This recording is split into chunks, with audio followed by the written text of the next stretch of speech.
Good morning, all the students. I'm Shivam Saxena, your social science teacher. In the previous module, we have discussed about the unification of Germany, ki how the Germany become a united one nation, and we have also discussed about the unification of Italy and the story of the stage Britain. Means कि what was the exactly the story of the Britain, कि story of Britain क्या थी और कैसे Britain भी एक the United Kingdom of Britain बना. ठीक है. और we were simply discussing about the national visualising the nations. ठीक है. तो विजुलाइजिंग द नेशंस पे हमने जो बेसिक कुछ चीज़ें डिस्कस कर ली थी, लाइक एलिग्री. एलिग्री एग्जैक्टली क्या होता है? Whenever we are going to show any of the nations as a female figure. जब हम किसी भी नेशन को एक फीमेल फिगर की पोर्ट्रेट में शो करते हैं तो उस फीमेल फिगर की पोर्ट्रेट को एलिग्री बोलते हैं. ठीक है. एलिग्री जो होता है वो किसी भी पोर्ट्रेट्स को फीमेल विजुलाइजिंग करना, किसी भी मतलब इस पूरे नेशन को हमने एक फीमेल फिगर्स के फॉर्म में विजुलाइज कर लिया. जैसे in the time of the nationalistic movements in India, the Bharat माता पिक्चर वॉज बीइंग अडॉप्टेड. ठीक है.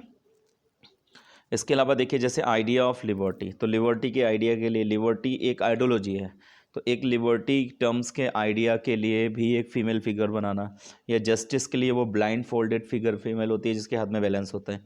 ठीक है. या republic too has a personified as a female figure. तो जितनी भी फीमेल फिगर किसी भी आइडियोलॉजी के लिए या किसी भी नेशंस के लिए अगर हम फीमेल फिगर्स को रिप्रेजेंट करते हैं तो उसको हम एलेगरी बोलते हैं.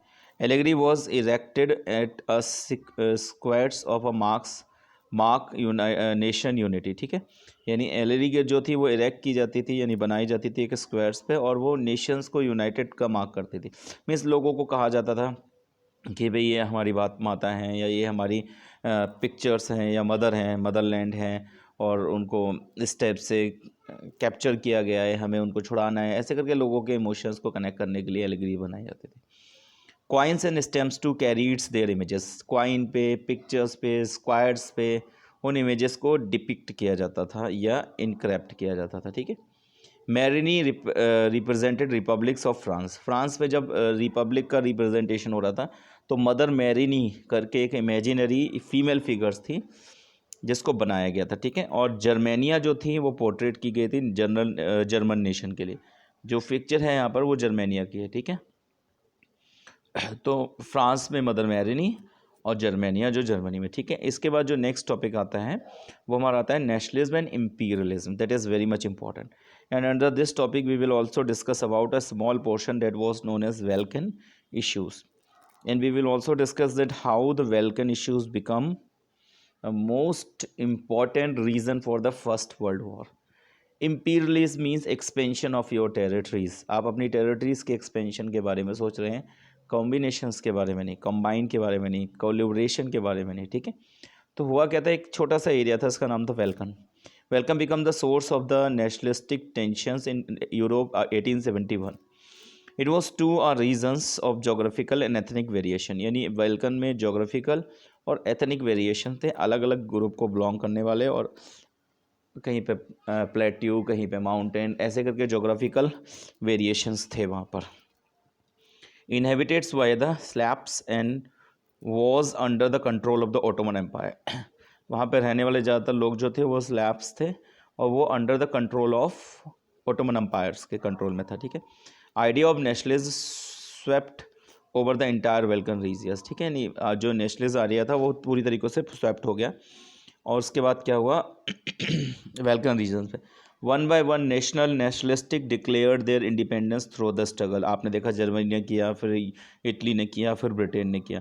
It become an area of conflict among the nationalistic and later become one of the cause of the first world war. अब क्या था, जो वेल्कन एरियाज था वो किसके कंट्रोल में जाए, किसके यूनिफिकेशन में जाए. जैसे मान लो जर्मनी का यूनिफिकेशन हो रहा है, इटली का यूनिफिकेशन हो रहा है, ब्रिटेन का यूनिफिकेशन हो रहा है, और जो बैल्कन एरिया है वो कौन कवर करेगा? who will cover the Balkan area. This become the reason of the first world war too, because आपस में सब लोग, आपस में जितने भी यूनाइटेड नेशन हुए थे वो आपस में फाइट करने को तैयार हो गए कि वेल्कन एरिया हमारे एरिया में इंक्लूड होगा. तो वेल्कन को सब लोग आपस में इंक्लूड करने के चक्कर में, अपना इंपीरियलिज्म के चक्कर में वहाँ पे फर्स्ट वर्ल्ड वॉर का रीज़न बन गया. ठीक है. Each state develop jealous and hope to extend at the cost of others. ठीक है. हर एक स्टेट दूसरे स्टेट से जेलस हो रहा था और वो सोच रहा था किसी भी कॉस्ट में दूसरे पर एक्सपेंड करना है, अपने आप को बढ़ाना है या दूसरे पे कब्जा करना है.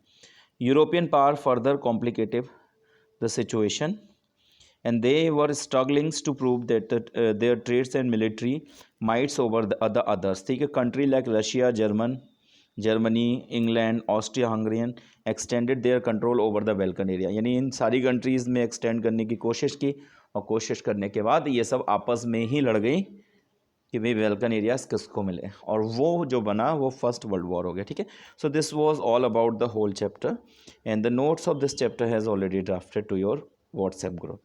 Thank you very much.